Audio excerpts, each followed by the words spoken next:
Сегодня изучаем с вами цвет. И как вы думаете, сколько цветов вообще есть у нас? 5, 10, 15, может быть больше на самом деле.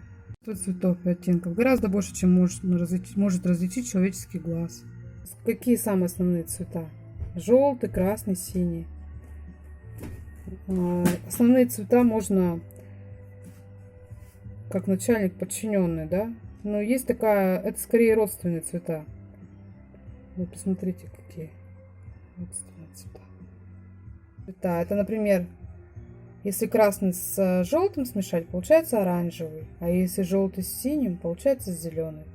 Синий с красным, фиолетовым. Я знаю, что вы уже многие знаете это, но повторение мать учения.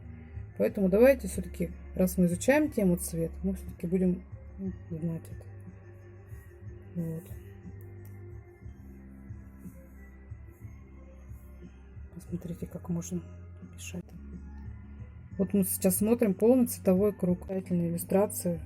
Это рисовал наш уральский художник Мосин Иван Геннадьевич. Теплые холодные цвета. Вот посмотрите, теплый цвет желтенький карандашик, холодный синенький карандашик. И точно так же можно разделить их по признакам. Вот солнышко, красный, оранжевый, желтый. Это теплые цвета. А холодный, зеленый, синий, вот это загадка цвет. Потому что зеленый, он может быть как холодным. Видите, как он идет с растяжкой, так и теплым. Сегодня мы будем рисовать персонажа из мультика «Котенок по имени Гав». «Котенок по имени Гав» — это цикл советских мультипликационных фильмов Льва Атаманова. Рисуем рисунок простым карандашом, резинкой на бумаге. Можно А3, А4, а потом мы раскрасим с вами красками. Можно акварель или гуашь подготовить. Значит, первое мы намечаем, где у нас размещается котенок, в голову, тельце. Вообще, как бы мы сегодня изучаем с вами цвет. Ну, должна быть какая-то интересная тема. У нас вот тема котенок. Ну, вообще тема дружбы, даже между кошечкой и собачкой. Вот, какие они дружные были. Вы потом посмотрите мультик после того, как нарисуете. Или до этого поизучаете персонажа нашего главного. А пока мы намечаем, как наш котенок. Так, вот наметили вот такую вот фигурку. А затем начинаем прорисовывать. Значит, одно ушко. Такой у нас такой интересный котенок, да? У него такие большие, маленькие. У него такая большая голова и большие уши. Ну, в принципе, как и у всех малышей. У всех малышей большая голова у собачек. Они такие, как игрушечные, пока маленькие. Ну, вот здесь у нас такой котенок. Как его, интересно, называли, да? Кто сказал мяу? Котенок Гав, да? Вот мордочку прорисовали.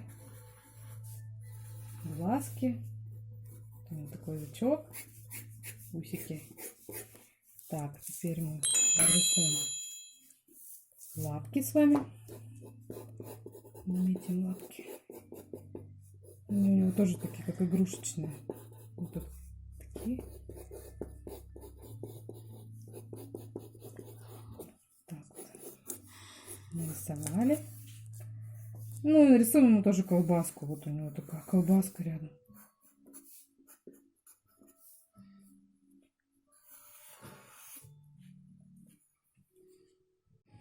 Ребята, давайте продолжим. Значит, мы взяли краски. Это может быть гуашь, акварель детская обычная. Может быть даже вот такая маленькая акварель. Я использую свою акварель. У меня много цветов.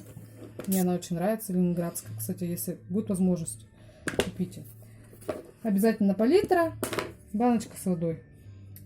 Итак, начинаем раскрашивать нашего котенка. У нас обычная бумага, не акварельная, поэтому мы рисуем на простой бумаге. Значит, добавляем коричневый с желтым. И начинаем закрашивать нашу шерстку котенка. Он у нас такой мультяшный персонаж. С водичкой разбавлять, если это акварель. Если гуашь, мы с вами уже учили, что она должна быть у нас более густая. Так, продолжаем. Значит, мордочку мы потом прорисовываем. Сначала мы прорисовываем голову. Вообще рекомендую вам прорисовывать полностью всю работу, но мы фон позже допишем с вами. Не будем оставлять. Хотя иногда можно оставлять фон. Кому как нравится. Вот. Вообще я не стала вам сложную работу давать, потому что все-таки онлайн. Я сейчас научусь, у меня все-таки второй урок. Мы с вами будем потом уже писать картины. Может быть, вот так. Ну а пока то, что мы можем. Мы, кстати, слушаем детское радио, нам очень нравится. Я вам тоже рекомендую.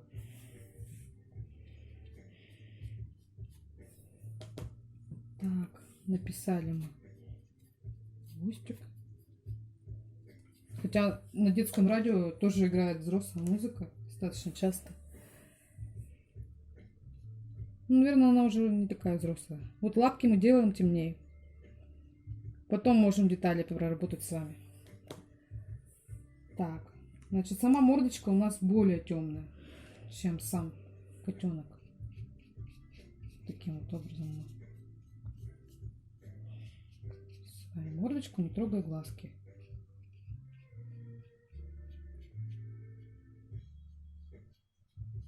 Фон пока закрасим. Вообще фон обычно красят или пишут, как говорят художники, в самом начале. Но у нас такой мультяшный вариант. Поэтому мы сейчас напишем его. А детали потом проработаем. Вот верхнюю кожечку. Можно даже не дописывать до конца. Если это у нас акварель, мы снова добавляем много-много водички с вами. Можем вообще разных цветов добавить, как вы любите, детки. И зеленый добавить в фон. То есть просто выделить нашего котика. Вот таким вот образом размываем. Он уже получается, что пространство. Еще вам добавлю. Видите, какая у меня мокрая водичка.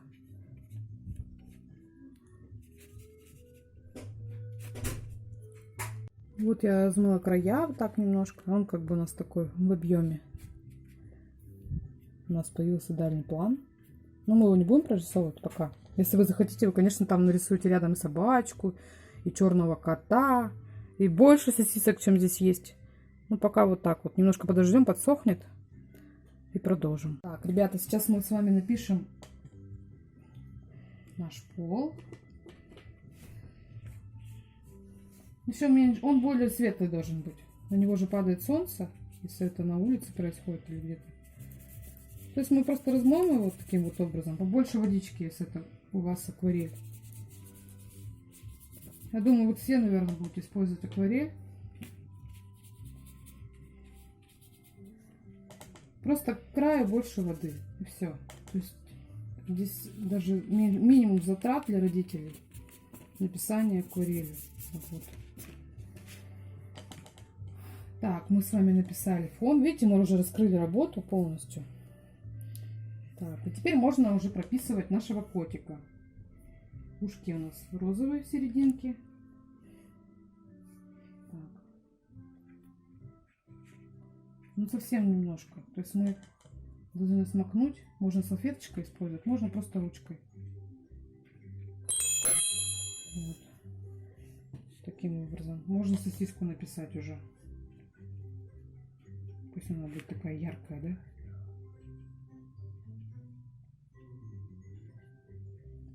Вот у нас котик. И язычок сразу. Так, что мы еще можем? Может быть, мордочку потемнее сейчас мы сделаем. Выделим ее.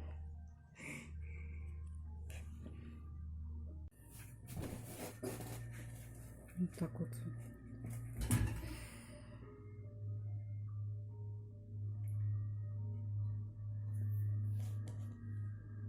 Вот, посмотрите, видите, как еще краска засыхает. Такой вот котенок у нас. Так, мы с вами глазки дописываем.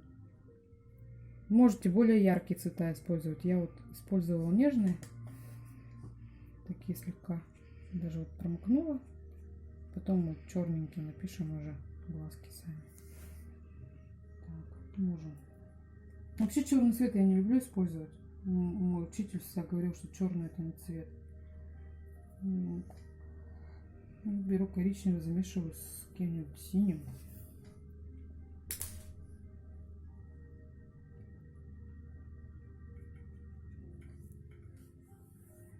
Можно палитру использовать не только вот саму палитру пластиковую, но и листочки бумаги. На листочке бумаги будет тот цвет практически, который должен получиться у нас на нашей картине, изображении. Ребят, думаю, что мы не будем сильно долго прорисовывать с вами. Возьмем темный цвет, так как у нас мультяшный персонаж. Закрасим основные детали, сделаем объемчик. Это у нас не совсем котенок живой, а мультяшный больше персонаж. Придадим ему объем, лапки закрасим. Посмотрим на изображение, которое я покажу изначально. Так, хвостик тоже так. Хвостик у нас тоже, да, темненький. То есть мы темненький хвостик делаем с вами. Вот такой у нас получился котик с вами. Красивый такой. Можете гораздо ярче делать. Вот фон. И тут посмотрим цвета, какие у нас, ну, какие цвета использовали. Холодный цвет, теплый цвет. То есть у нас такая работа получилась достаточно, ну, холодный фон, а сам котенок теплый. То есть он на самом деле там более оранжевый. У меня он более желтый получился. Но мне нравится, он такой хороший, теплый котенок. Вот я немножко добавлю цвета. Вот так вот. Ну что, желаю вам всего хорошего, чтобы ваше настроение не портилось, и чтобы вы радовали своих родителей. Ребята, цените их и любите друг друга. Все, всем пока.